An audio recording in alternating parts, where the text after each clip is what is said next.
سب سے پہلا ایٹریبیوٹ یہ کہ اس کے دور میں ہر چیز الٹ ہوگی, ہر چیز الٹ ہے.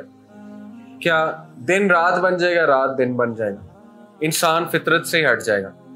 آج دیکھیں نا, ہم رات کو جاگتے ہیں, صبح سوتے ہیں.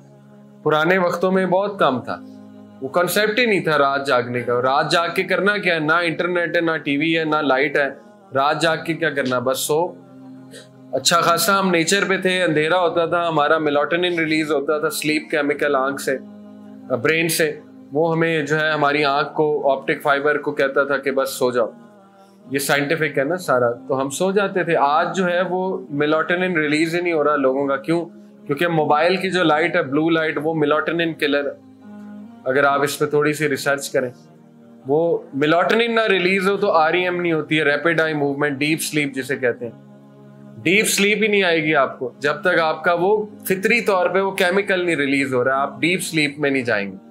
اسی لیے ڈسٹرب سلیپ, اسٹریسفل سلیپ, ٹھیک ہے نا, خواب عجیب آنا اور گھبراہٹ ہونا نیند میں, یہ مسائل ان کے تو نہیں تھے ہمارے بڑوں. پوچھ لیں ان سے جا کے, وہ تو مزے میں سوتے تھے. وہ اللہ لوگ تھے, ان پڑھ تھے حالانکہ. آج بھی دیکھ لیں گاؤں کے لوگ ان پڑھ, لیکن اللہ لوگ ذکر کرتے جا رہے ہیں, صبح فجر پہ اٹھ رہے ہیں, فطرت پہ ہیں, 12 بچے ہیں. آج 2 بچوں بعد جو ہے وہ بریک لگ جاتی, ختم ہو جاتا ہے معاملہ, ٹھیک ہے. تو دیکھیں کتنا ہٹ ہو گیا, یہ سوچنی چاہیے ہمیں باتیں, ٹھیک ہے نا. تو وہ فطرت پہ تھے. تو پہلی بات, ہر چیز الٹ ہوگی اس کے دور میں. لڑکے لڑکیاں بنیں گے, لڑکیاں لڑکے بنیں گے. ٹک ٹاک آپ کے سامنے, پھر یہ LGBTQ کا فتنہ آپ کے سامنے, ٹرانسجینڈر کہ جی جینڈر چینج کرا لو, اگر تمہیں نہیں محسوس ہوتا تم لڑکے ہو تو لڑکی بن جاؤ. وہ لوگ کرا بھی رہے ہیں, بڑی مذہقہ خیز بات ہے. ویسٹ میں تو یہاں تک ہو رہا ہے, ایک بندے نے کہا کہ میں ٹماٹر ہوں, آج سے مجھے ٹماٹر کہو. مطلب ٹھیک بھی, اس کی تو کوئی حد نہیں نا. ایک بندہ کہے گا کہ جی میں چمگادڑ ہوں, آج سے میں اڑوں گا چمگادڑ کو. یہ اصل میں ہو رہا ہے. لوگوں کی آئیڈینٹی اور جینڈر, وہ کہتے ہیں ہم کچھ بھی ہو سکتے ہیں, تمہیں کیا مسئلہ ہے. اب تو ریس چینج کرنے لگے لوگ. برٹش ایک بندہ ہے, اس نے آپریشن کرایا, اپنے نین نقوش کورین بنوائے, اور کہتا کہ میں ساؤتھ کورین ہوں, میں جب سے پیدا ہوں میں اصل میں ساؤتھ کورین تھا, میں غلطی سے یہاں پیدا ہو گیا, تو آج سے میں ساؤتھ کورین. یہ ہے خباثت. وہ جو شیطان دیکھیں ہنستا ہوگا نا, یہ ابن آدم دیکھو فرشتوں نے سجدہ کیا اور یہ کیا کر رہا ہے, تو وہ یہی تو چاہتا ہے نا کہ ان کو میں اس طرح سے گمراہ کروں. تو بہرحال وہ آپ دیکھ رہے ہیں, تو ہر چیز الٹ ہو رہی ہے. انسان کی ہماری خوراکیں دیکھ لیں, ہمیں پینا کیا چاہیے, دودھ, دہی, فریش چیزیں, جوس. ہم کیا پی رہے ہیں, کوکا کولا. کوکا کولا کے ایک کین میں 14 چمچے چینی کے ہوتے ہیں, 56 گرام شوگر ہے. 56 گرام, ایک چمچی میں 14 گرام شوگر آتی ہے. تو یہ 56 گرام کا مطلب جو ہے وہ 14 گرام تقریباً, جو ہے 4 گرام آتی ہے ایک چمچی میں. ہمیں کھانا کیا چاہیے, دیسی خوراک, لیکن ہم کیا کھا رہے ہیں آپ کے سامنے, فاسٹ فوڈ. حرام نہیں ہے ظاہر ہے, کوک بھی حرام نہیں ہے, لیکن دیکھ لینا کہ اس کے صحت پہ اثرات کیا ہیں. اوبیسٹی, شوگر, ڈائبٹیز, اور فرٹیلیٹی ریٹ کم ہو جانا, ٹھیک ہے نا, اور قوت مدافعت کم ہو جانا, یہ سارے اس خوراک کے اثرات ہیں. ٹیسٹوسٹیرون لیول, برٹش کا آپ کو اسٹیٹسٹک بتا رہا ہوں, 30% مردوں کا جو ہے نا وہ 30% ٹیسٹوسٹیرون لیول گر چکا ہے مردوں کا, برٹش مین جو ہیں. اب ٹیسٹوسٹیرون سے مردانگی ہوتی ہے, ٹھیک ہے نا, یہ کیمیکل ہے. تو یہی چیز یہاں آ رہی ہے, یعنی اس کے دور میں ہر چیز جو ہے وہ اپوزٹ ہوگی. انسان فطرت سے ہٹتا جائے گا, رات کو دن بنا لے گا, دن کو رات بنا لے گا, حلال کو حرام بنا لے گا, حرام کو حلال بنا لے گا. بس یہی بات ہے. پھر اس کے دور میں مس انفارمیشن بہت ہوگی. ایک جو لحاف ہے اس کے فتنے کا, جب انسان کے اوپر لحاف آتا جائے نا, پردہ آتا جائے, تو پھر وہ دیکھ نہیں سکتا. تو اس کا ایک جو لحاف ہے جس کے پیچھے وہ چھپا ہوا ہے, وہ مس انفارمیشن کا. مس انفارمیشن سے مراد ہے یعنی غلط انفارمیشن. تو میڈیا, سوشل میڈیا جو ہے وہ جب آپ کا ریسرچ کا ٹول بن جائے گا تو یقین کریں آپ مس انفارمڈ ہیں. آپ کیا سمجھتے ہیں, آپ کو ہر چیز وہاں ٹھیک بتائی جا رہی ہے. پورن انڈسٹری اتنی پاورفل ہے, اتنی پاورفل ہے آج کے دور میں, ان کے پاس اتنا پیسہ ہے, اتنا پیسہ ہے کہ انہوں نے گوگل کو پیسہ لگایا ہوا ہے کہ کوئی بھی پورن کے خلاف ریسرچ گوگل پہ نہیں آنی چاہیے. آپ کو نہیں ملیں گی. گوگل پہ آپ جا کر لکھیں گے از پورن ہارمفل, آپ کو اس کے مترادف ملیں گے آرٹیکلز کہ نہیں بینیفیشل ہے, ڈاکٹرز ریکمینڈ کرتے ہیں. یہ کیا چکر ہے, ٹھیک ہے نا, نہیں ملے گی آپ کو.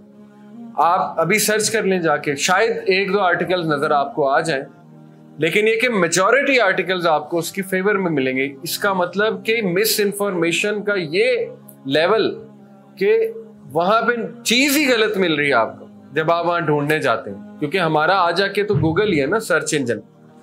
خیر فائدے بھی بہت ہیں ٹیکنالوجی کے, گوگل کے فائدے بھی بہت ہوئے, لیکن بتانے کا مقصد ہے کہ ہم اعتبار نہیں کر سکتے.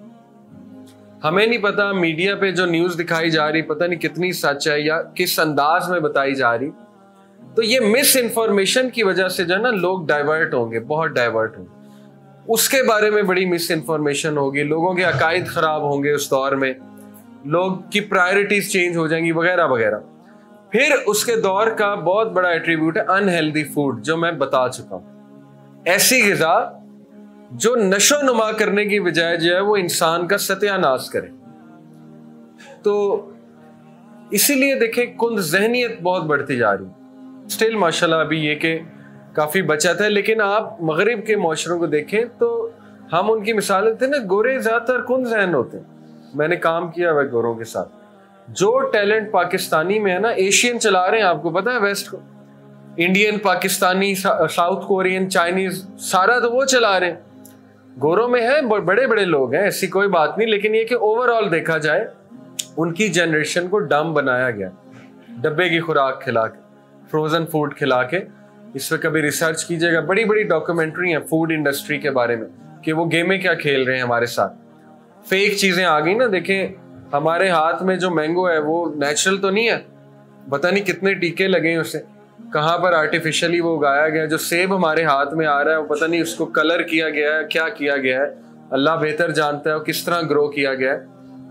تو ٹھیک ہے تو حلال, لیکن یہ کہ کیا اس کے وہی کیمیکلز ہیں, وہی وہ چیز ہمیں دے رہا ہے جو نیچرلی دے گا, یہ کویسچن مارک ہے. برائلر چکن ٹھیک ہے حلال ہے, لیکن یہ کہ کیا وہ وہی انگریڈینٹس دے رہا ہے جو کہ ہمیں دیسی چکن دیتا ہے. تو اس لیے انہیلدی ڈائٹ اور فوڈ کی وجہ سے جو ہے نا وہ لوگوں کی ذہنی صلاحیت کم کرنا اور لٹرلی انہیں ڈرپوک بنانا, یہ ہے اصل میں وہ فتنہ, بہت بڑا فتنہ. پھر یہ کہ اس کے دور میں کنفیوژن بہت ہوگی, ایکسٹریم کنفیوژن.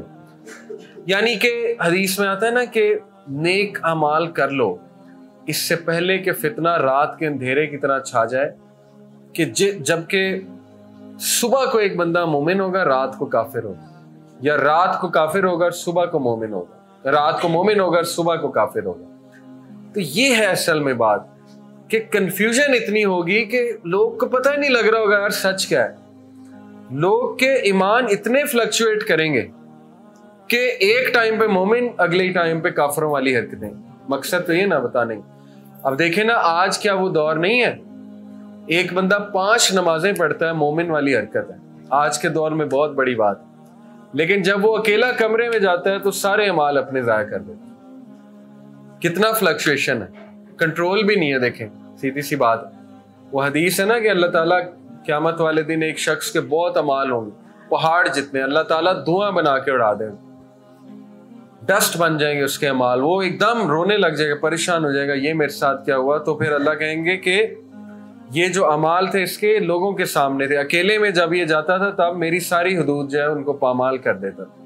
یعنی اس نے حیا نہیں کی, غیرت نہیں کھائی کہ رب دیکھ رہا ہے. خیر مشکل ہو چکا ہے بہت زیادہ, یہی تو فتنہ ہے, یہی تو میں آپ کو سمجھا رہا ہوں کہ لوگ کہیں گے یار میں کروں کیا, بے بس. تو وہ فلکچویشن تو ہے, 5 نمازیں بھی پڑھ لی, اس کے بعد رات کافروں والی حرکتیں بھی ہیں. تو یہ ہے اصل میں وہ دور, ٹھیک ہے, دجالی دور کے, جس میں لوگوں کو سمجھ نہیں آ رہی ہوگی کہ ہم نے کرنا کیا ہے.